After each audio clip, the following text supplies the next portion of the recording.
And good evening, everybody.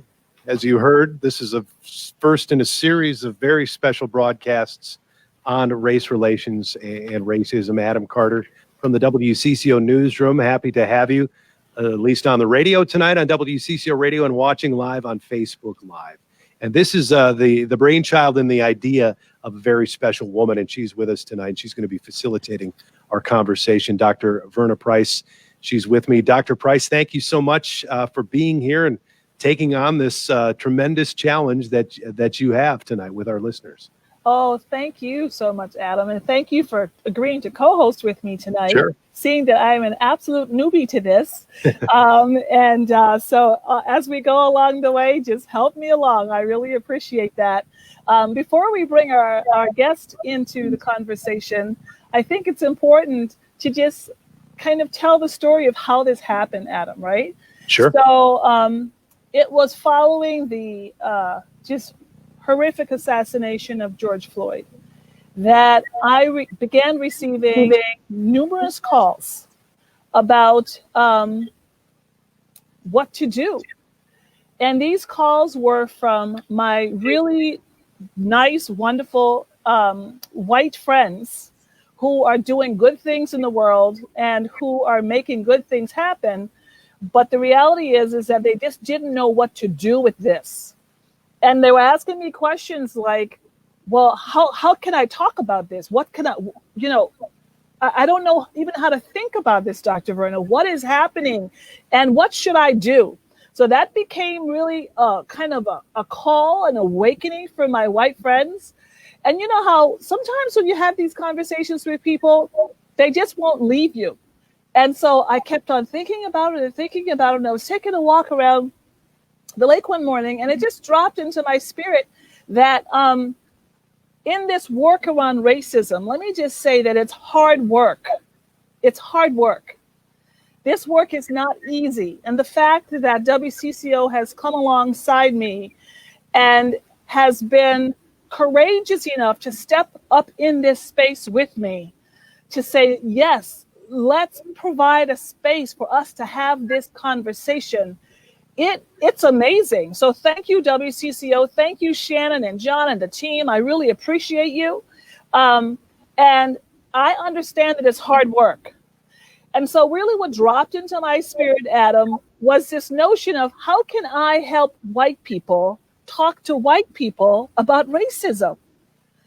And because what I was hearing from my white, colleagues and friends were very simple. It was, I don't know how to talk about it.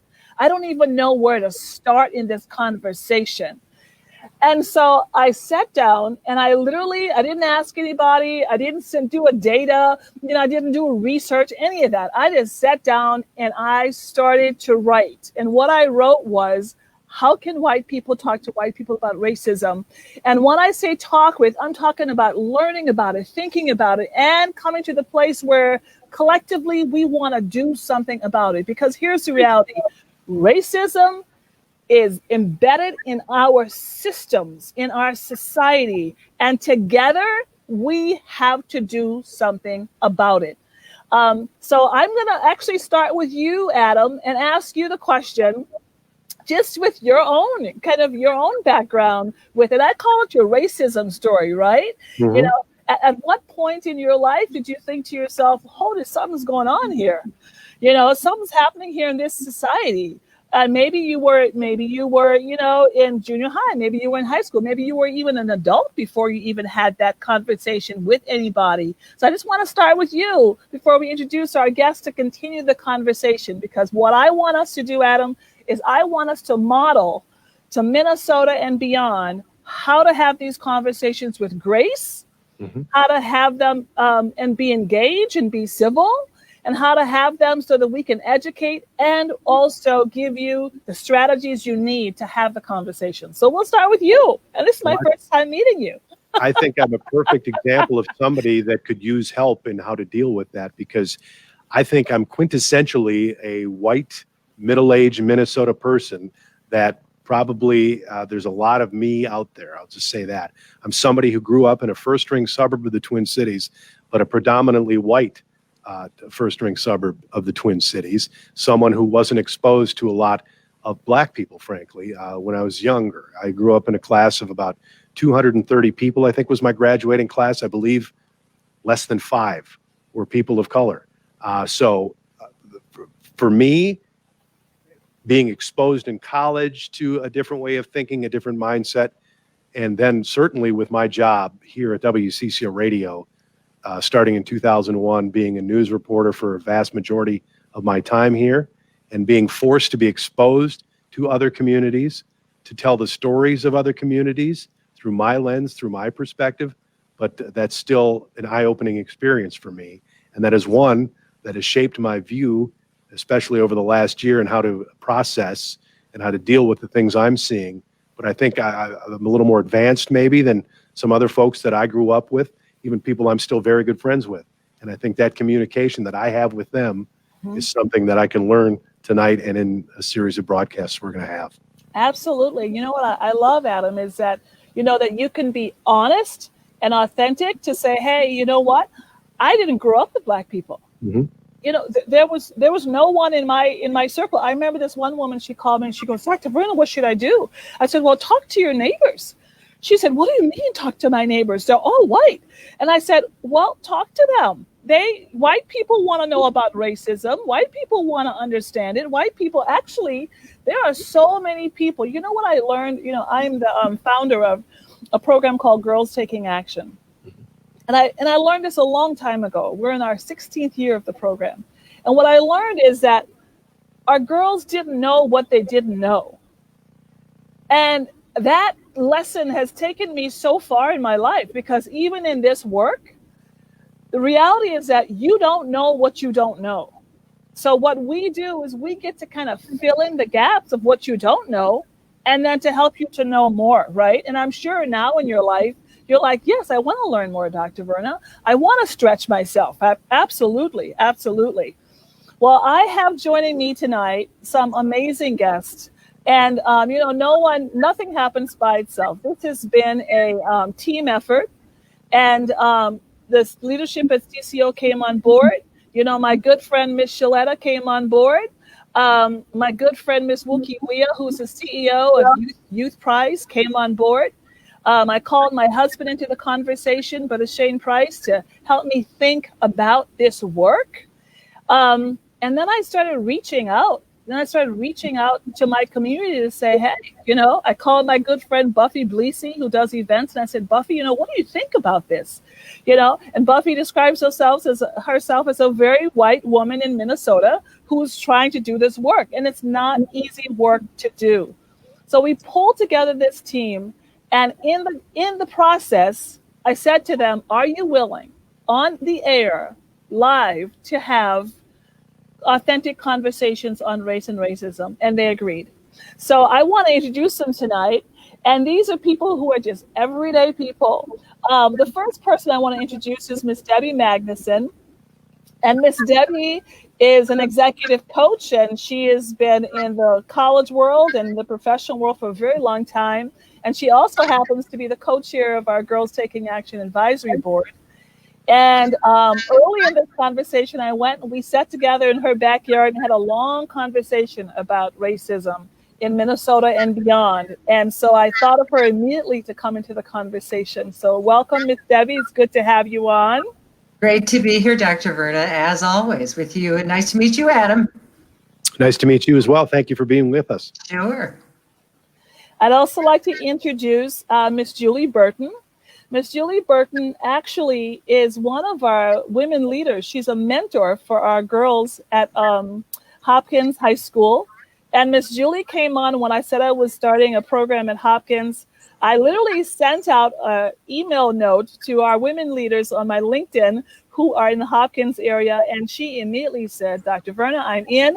And Julie is the CEO and founder of Modern Well, which is a collective for women entrepreneurs. And boy, it's a beautiful space. And I'm a member myself. So I encourage you to become a member yourself. Modern Well is lovely. Welcome, Miss Julie. Thank you for having me, Dr. Reed. Absolutely.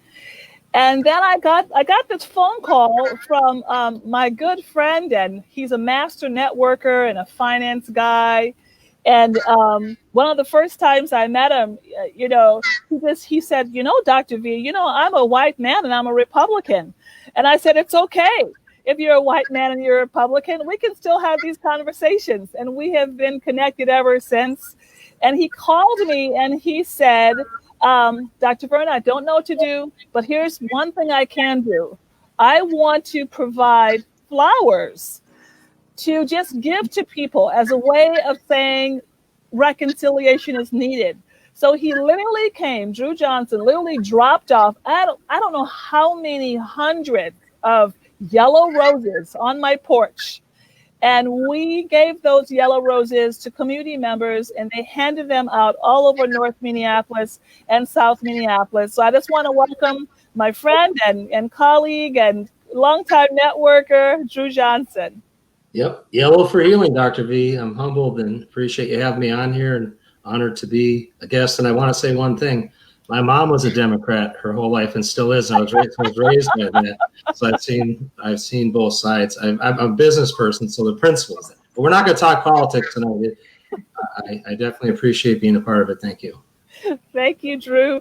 And we're going to start with, and listening in tonight is my good friend Wookie Wea, who is the CEO of Youth Prize. And Wookie is really important to this conversation because she's going to help us bring the voices of youth into this work. And so I just want to say welcome, Miss Wookie. She says she's listening, but I told her to chime in. So why don't you say hello to us, Miss Wookie? She's going to give us a wave. Lovely, lovely. All right, let's start our conversation. So as you think about your earliest memory of engaging with someone who is ethnically different. Now, let me just clarify that. And let me just say, at some point, Adam will say, Dr. Verna, it's time for us to go to break. It's fine. We'll stop whenever you want us to, Adam. And wherever we stop in the conversation, we'll just pick up after we come back from the break. So your earliest memory of connecting with someone who is ethnically different. Now, in prefacing the conversation, let me just say to you, and to those of you who are listening, that race, R-A-C-E, race is a political construct. Just let's make sure that we're clear about that.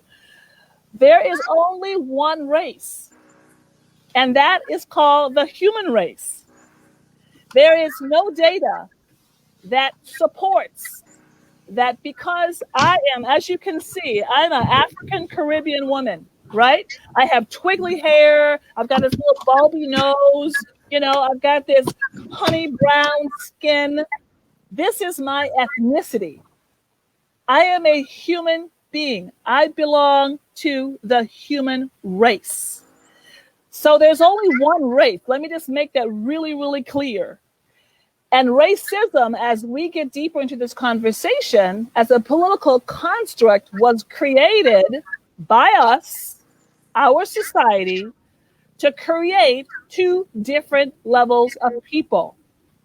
And we're going to get more into that. So when I say ethnicity, I am literally talking about your ethnic being, whether it is someone who you met you're Caucasian, they're African American, so forth and so on.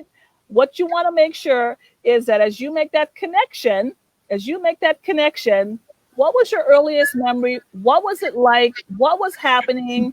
And describe what was happening in that conversation with you. It could have been at any age. Who wants to start? Go ahead, Miss Debbie.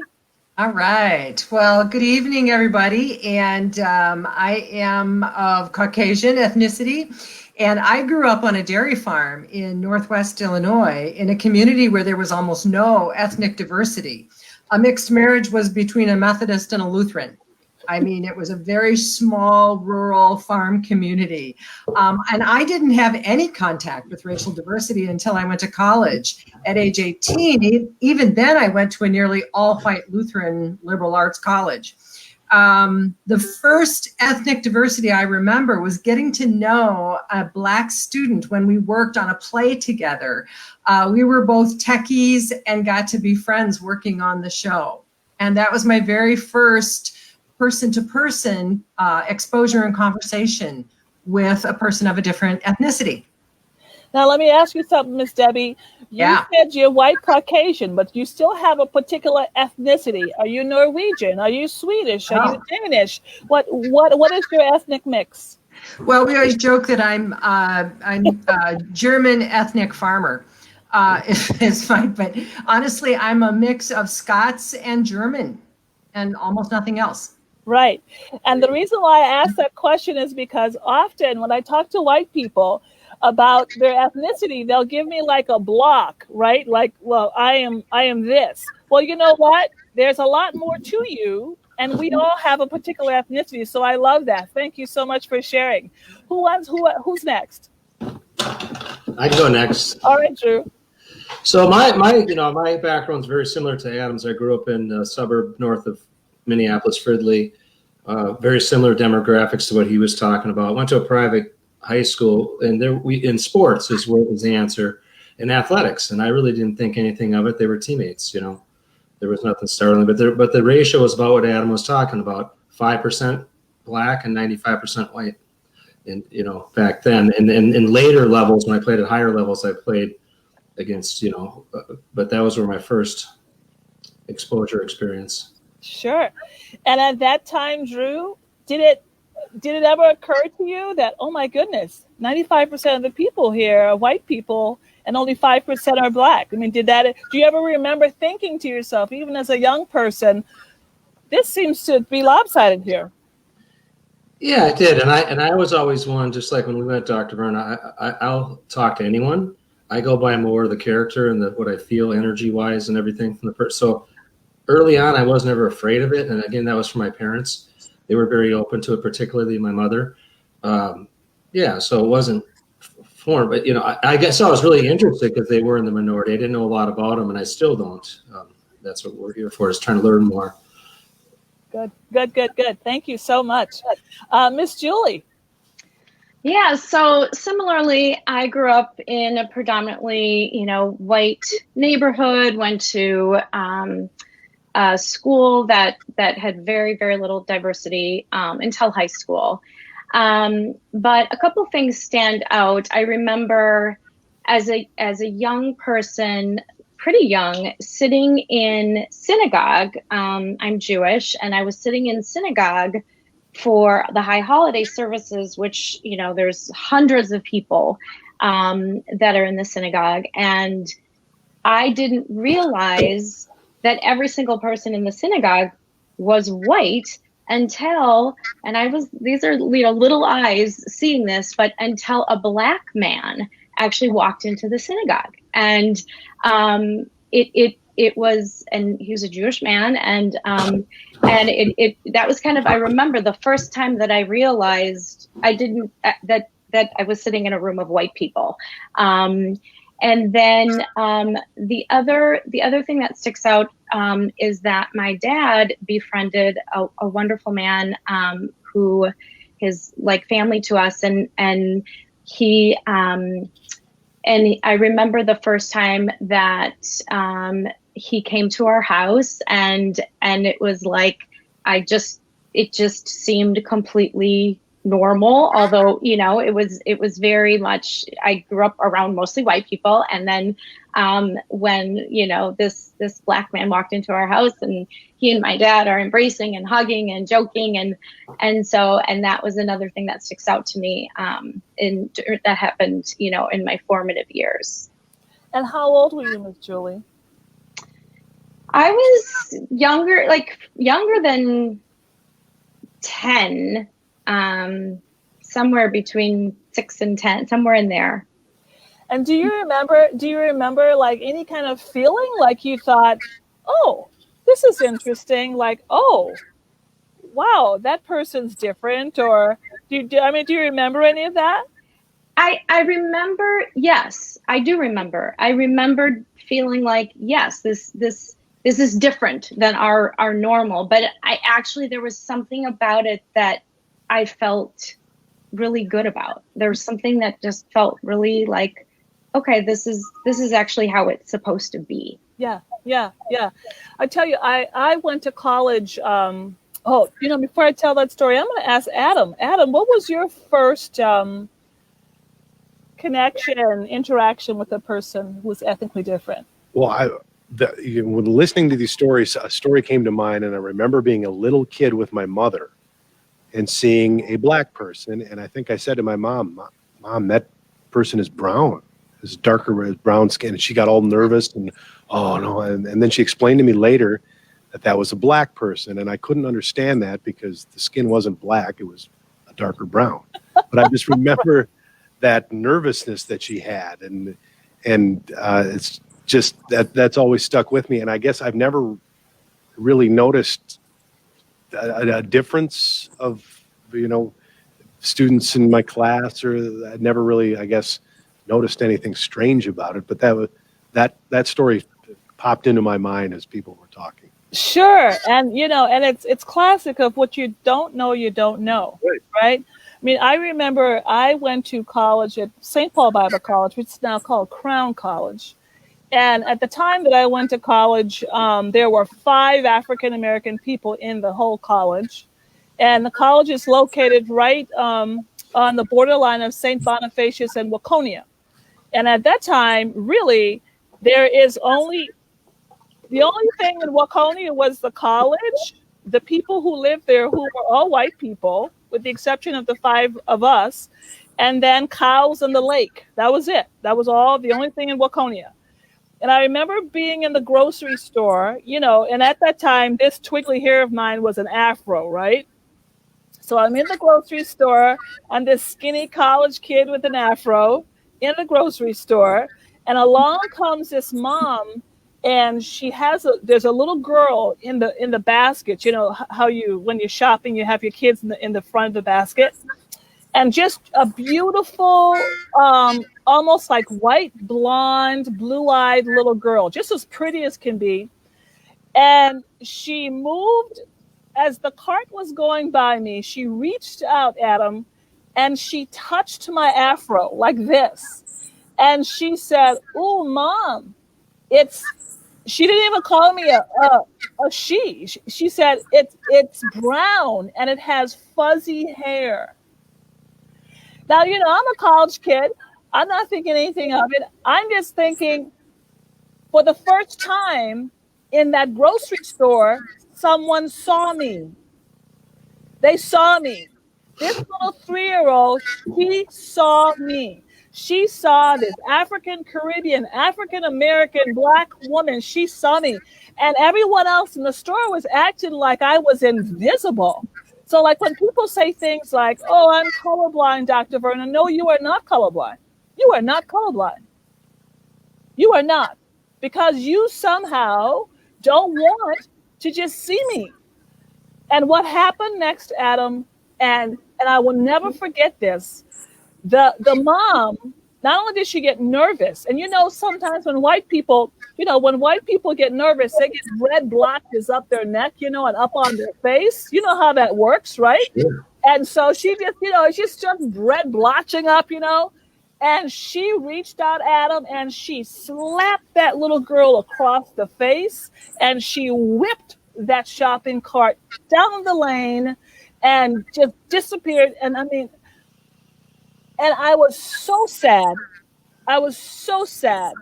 And I thought to myself, wow, what was that? Now, years later, as a professor at the University of Minnesota, Adam, what would happen then if that little girl grows up to become a teacher? I'm a professor in the College of Education and Human Development. I'm teaching multicultural issues in education. What happens when she comes in and she sees a Black professor teaching her? What do you think is going to go through her mind? I'll just open it up for that. Well, I'll go first on that one. I mean, if that's her first interaction with a Black person, and that clearly the mother there had more issues than just just a difference of views on who people are. But clearly, that embeds kind of a traumatic experience right away, and that's unfortunate. And I think that I'd like to hope that we have advanced far enough, not completely, certainly, but that knowing that, like my two kids, I have a 13-year-old daughter and a 10-year-old daughter, how more accepting they are of people of different colors, first of all, because they're in classes with more of them than I was. So that experience hopefully changes. Hopefully, because I know she was traumatized. Anyone else? Any thoughts or comments to that?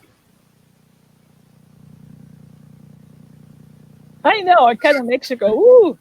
I think I love how powerful, I mean, just when you're saying, you know, I was seen, I think that is so powerful. And I think that a lot of us were raised to think, oh, you know, the colorblind thing. Oh no, we love everybody. We don't see color. We're all the same. But we're not. And that's okay. And we need to embrace each other's differences and our common humanity, our you know, common human race piece. But I really love, that was really powerful to you know, that somebody saw me. And yeah, that was very strong. Thank you so much. Anyone else? Yeah, I was just going to say that it strikes me in hearing your story that we need to be very intentional about addressing these kinds of issues, because otherwise, I mean, my guess is that mother was horrified and embarrassed by, you know, her daughter reaching out and touching you. She didn't know what to do, so she turned and ran, you know, which is sort of an ancient thing that humans do. When they don't know how to handle a situation, right?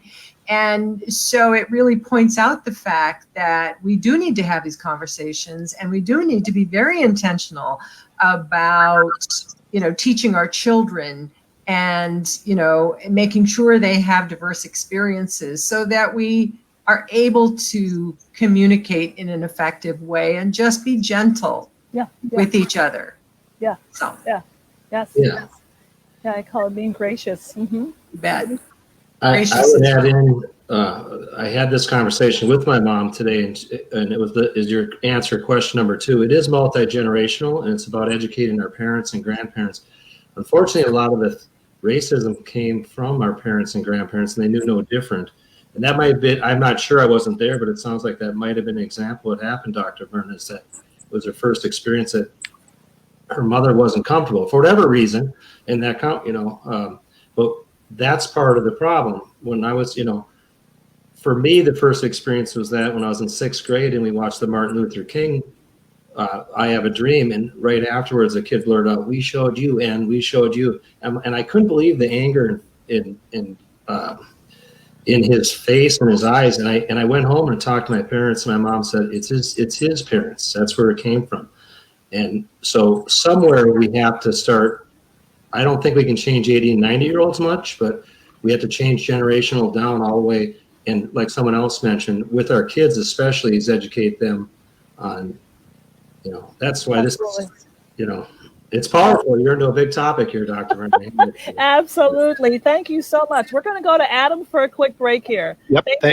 Thank you, Dr. Price. Very good conversation. We're going to keep it going just so we know. We're going to continue after the break. We'll have CBS News and a local news update coming up, but we're going to continue this conversation. Then, of course, we want to bring listeners involved too, and that'll be in the next half of the next hour. But stay with us. Lots of good conversation coming up with Dr. Verna Price. This is In the Room Where It Happened, conversations on racism that matter to all of us, the first in a series of broadcasts we are going to have here on WCCO Radio. So stay with us. Lots more to come. You are listening to News Talk 830 WCCO, 7 o'clock coming up, CBS News and a local update coming up next.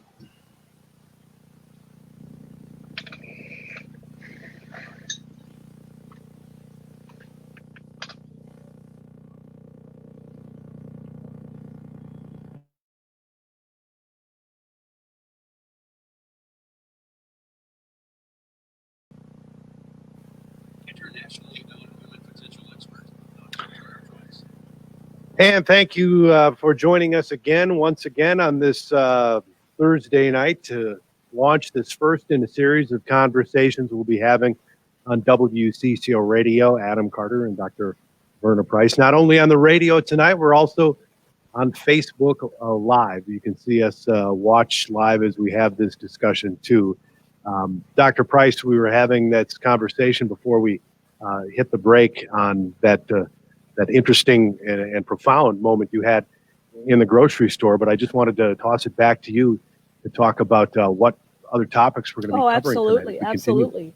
So the question becomes, at what point in your life did you realize that racism was real?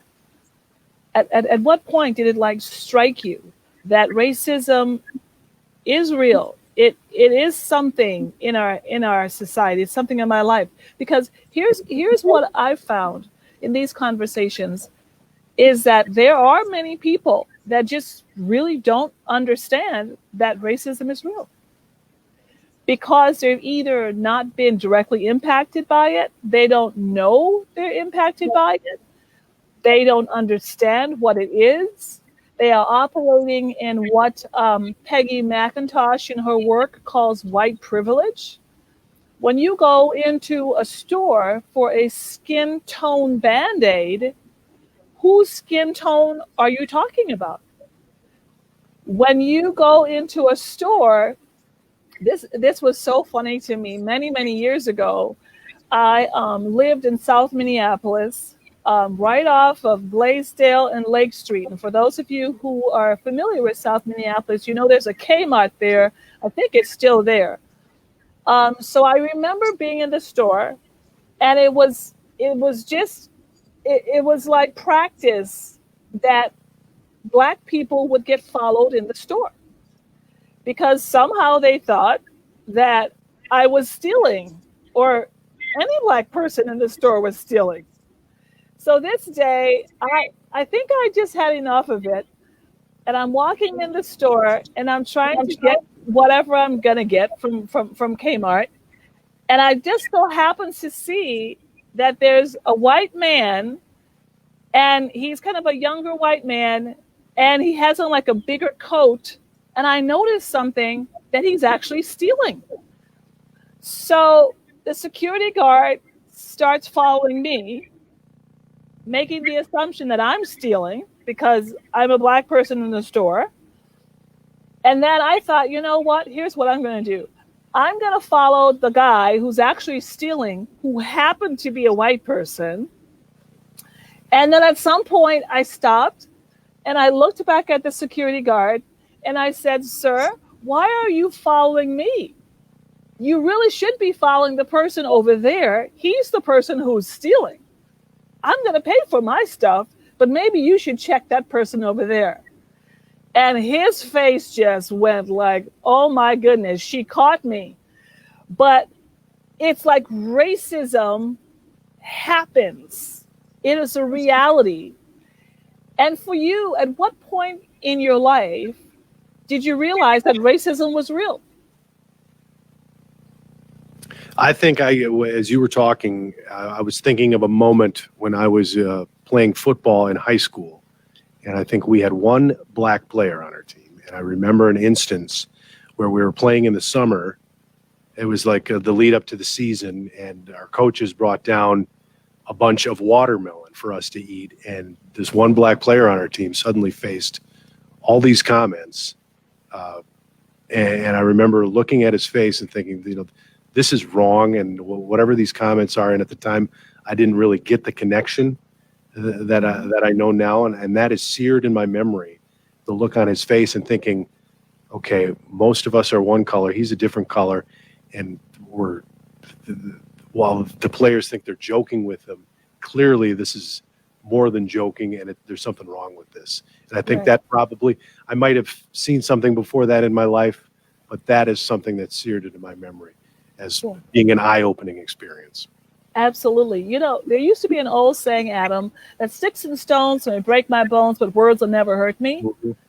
But we know that is absolutely Wrong. wrong, isn't it? That is like, 100%. that is a myth. That's like, it is an untruth. The truth is that even after, long after, those words seep into your mind, into your heart.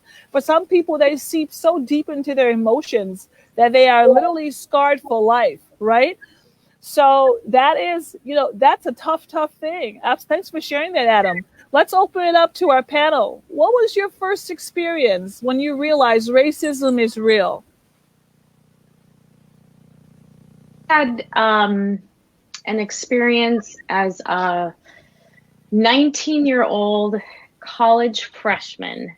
I went to school in New Orleans, actually, and I'd never been in the South before. And I was around some people, a group of people, and the guys started using the N-word. Like, it was just, that was how they talked. And they talked about, oh yeah, we could go and take you down and see where they sold slaves.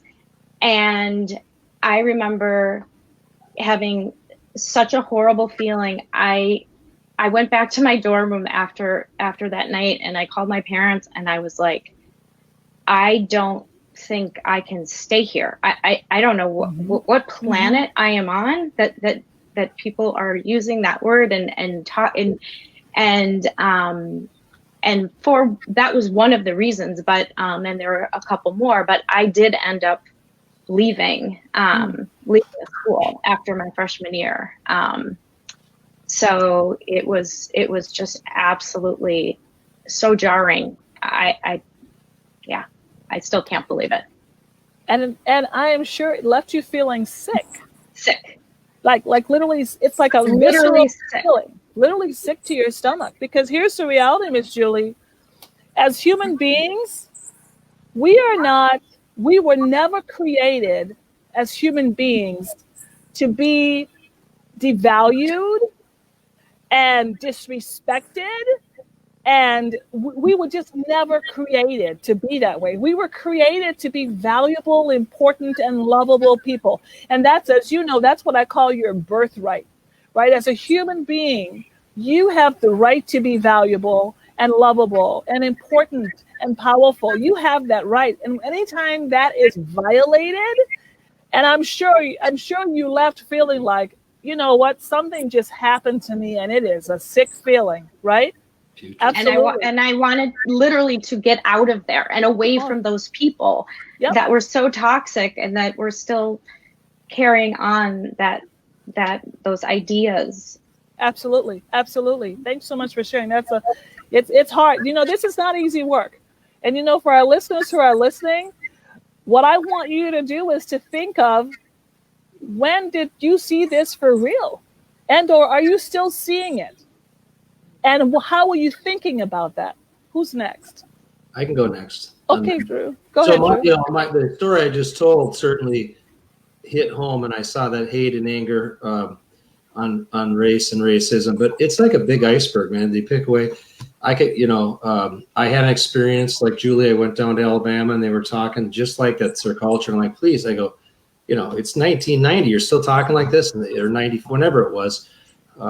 And then with the recent George Floyd, I realized I didn't know anything about racism until I went down there afterwards. And I always thought I was good on racism because I got along with Black people in business and sports and everything. But I know nothing about it. That's why I was one of the ones texting and calling you. I said, I don't know how to start these conversations. I don't know where you guys are coming from. I felt a little bit of the oppression there, but it's continual. It just keeps getting, I get bigger and bigger examples, and I get a clearer vision on it now. And I think that's what has to happen throughout. But, I just got little glimpses early in my life, I guess is what I'm saying.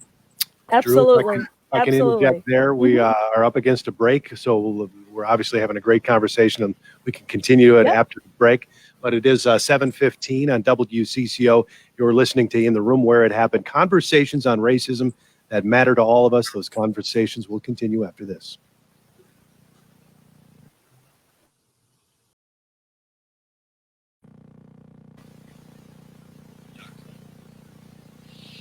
Welcome back to In the Room Where It Happened.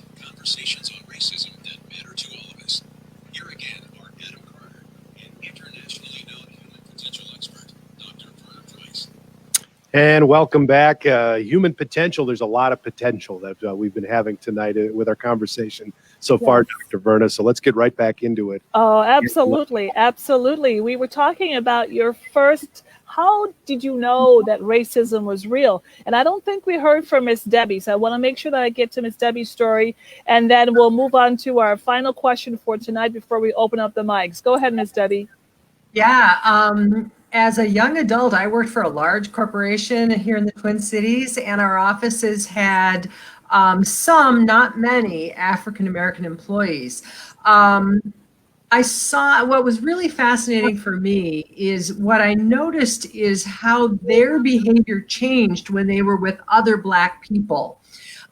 They seemed so much happier, so much looser, so much more relaxed and at ease. And it hit me how hard they had to work to fit in to what was, to me, a normal work environment. It felt like they just couldn't be themselves. And that, to me, was a huge impact of what felt like, to me, racism in their work environment. But I don't think I really took on the full impact of racism until the last few years, with the death of Philando Castile, the heartbreaking death of George Floyd, and as I work with our girls in the public schools with Girls Taking Action. It's hit me more recently. Yes, yes. You begin to know more that you know. Absolutely, absolutely. You know, you bring up something very interesting, which we'll talk about in shows to come, which is what is normal, right? What is normal? And interactions that happens in workplaces. We're going to actually talk about different types of workplaces and how racism plays itself out in a variety of different workspaces. So I look forward to that. And thank you for being a mentor to our girls too. It was hilarious actually, because our girls, and these were our girls at Ann Watton, when I first asked Miss Debbie to be a volunteer mentor there, she said, Dr. Verna, you know, these girls are Black girls. What are they gonna do? I said, here's what they're gonna do, Miss Debbie. I said, first of all, you've been a volunteer, and consistency grants authority. With young people, what they want to know is, do you really care? And when they know you really care, and you know, not just young people, but old people too, everybody. Once I know you really care, I can move beyond the color of your skin. Yeah. But it's hard for me to move beyond if I know that you don't care and you are prejudiced against the fact that I happen to be a different color. Go ahead, Miss Debbie. No, I was just going to say, I believe what I actually said was, I'm an old white woman. I don't think I said they were. You get to say that on the air, Miss right. Debbie. I don't. Through the eyes of a junior high kid. It was Wisdom. And then, as it turns out, they end up really loving her. Sure. You know, coming to our listeners, coming to a place where you honestly take a look at, when did you know that racism was real for you in your own personal life? And then what do you do that? What was the impact of that on you? How did that shift how you think, or how you even embrace, or how you even engage in this conversation? Anyone?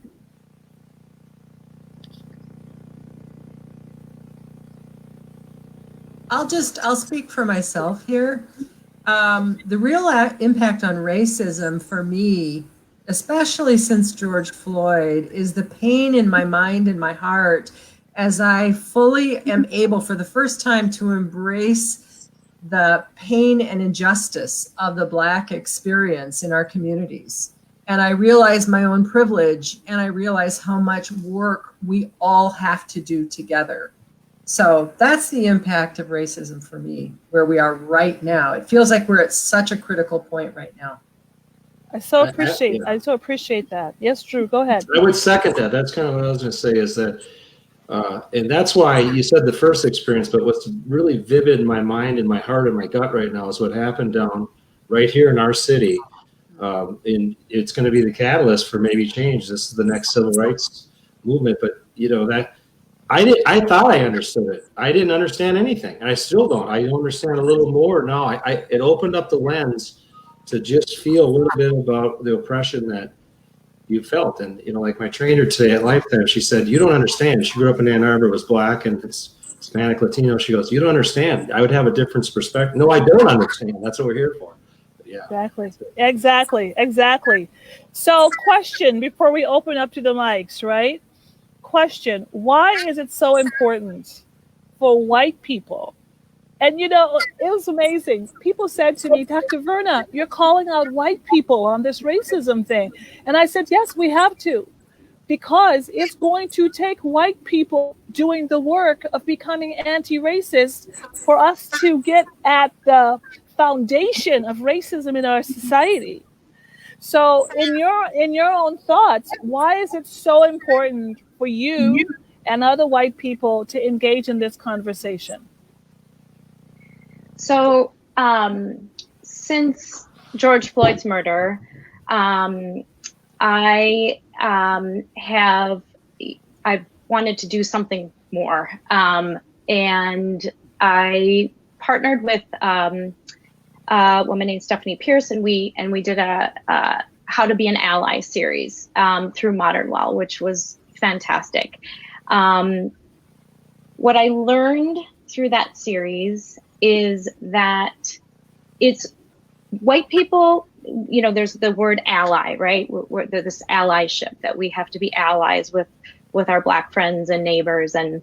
And what I learned is that even being an ally is not enough. We actually have to be a co-conspirator. We have to be as outraged and that's what we do. We give you snaps. There you go. We're snapping. And we can't be comfortable. We cannot be comfortable right now. And we have to be really uncomfortable. And this is hard. It's hard work. And it brings up a lot of feelings. It brings up a lot of shame for white people. It brings up guilt. I should have done. It's never too late. It's never too late. And we have to do this work together. Things are not going to change. Black people alone can't change this. White people alone can't change this. We have to come together and activate. And I didn't realize that, we were talking about, but I see it. I see it clearly. And absolutely. And Miss Julie, how would you have realized it? How would you have realized it? Right? So it takes you have to be able to engage to know more. And you can't grow in this area unless you know more in this area. We have to wrap up this segment here. But here's what I know for sure is that as we open up the mics, I want you to stay online because you get to also respond to some of the callers as well. You all have been amazing. I'm going to give you some snaps. You are doing some great work. Thank you so much. Thank you so much. Adam, back to you. Thank you very much, Dr. Price. Yes, as she said, we're going to go on the radio now, and we're going to open up the phone lines and the text lines so you all can be a part of this conversation. The number 651-989-9226. You can either text in or we'd love to have you call in and talk about some of the things we were talking about tonight. Your experiences with racism, your experience as a white person, an African American. We want to hear it tonight to keep this conversation going as we explore race and racism in Minnesota and beyond. This is In the Room Where It Happened, conversations on racism that matter to all of us. It's 7:28. This is News Talk 830 WCCO.